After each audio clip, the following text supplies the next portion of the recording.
4-0, Logan, and you got a call up tonight, my man. I got to call up. You know, I worked really hard through the season, and I think our coaches saw that, and our national team saw that, and so our national boys and the American Outlaws, they called me up to be a capo for the night.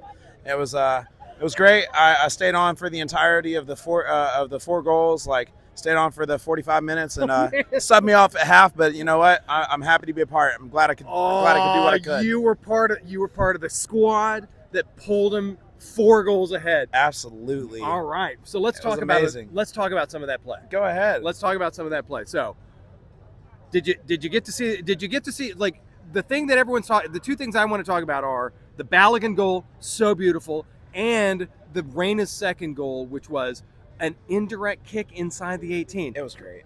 It was great. I'll be honest, like even before that though, one of the things that we have to look at and appreciate more so than both of the goals that we just mentioned is the fact that we were playing them in from the outside. Like the assists the crossplay, the assists, they were on point. Like you can see the chemistry works between them. You can tell like they trust in themselves, and you can tell they play with huge confidence.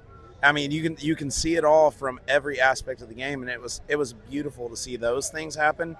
Even in my opinion, even more so than the goals. Wow.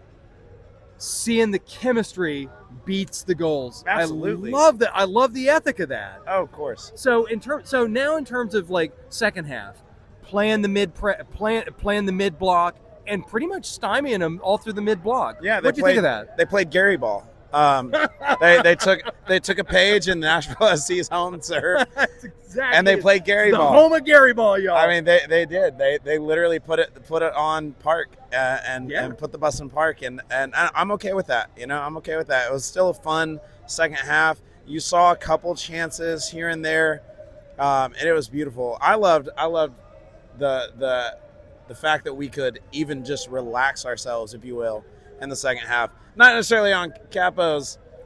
We still had to keep energy up, which is hard. These guys were still working. They were still working for sure, and I was down there in the crowd just trying to help out. It's gonna be hard to teach in the morning. Where's your voice, man? I know.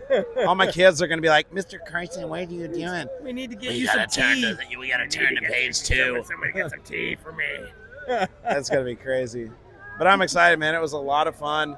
The Ghana crowd showed up really big. They most certainly did. It was unexpected. I'm not gonna lie. It was a little unexpected. Not in a bad way though. It was a very welcome surprise. I was very happy to see a lot of fans from both sides of the ball that were there to support their club. You know, there to support their team, their country. It was awesome. And so, cold night. USA fans came out. Good singing. It was cold. Unless you were jumping up and down working, this guy's sweating still. Hey, which was hard enough. But like, it was, in my opinion, it was easy to stay warm when all you're doing is celebrating the entire night. That's exactly it. Yeah, easy to celebrate 4-0. Logan, Absolutely. I got one last question for you. Yes. Got a prediction for the Red Bulls on Saturday? Come on. If I'm looking at it objectively, I Yes. think it's a 1-1 draw. If I look at it with hope, with optimism, I think it's a 2-1 win us. All right, so I'm with you on the optimism thing. I'm the eternal optimist, Absolutely. Logan. I'm going to see you Saturday night, my friend. Absolutely. See you guys.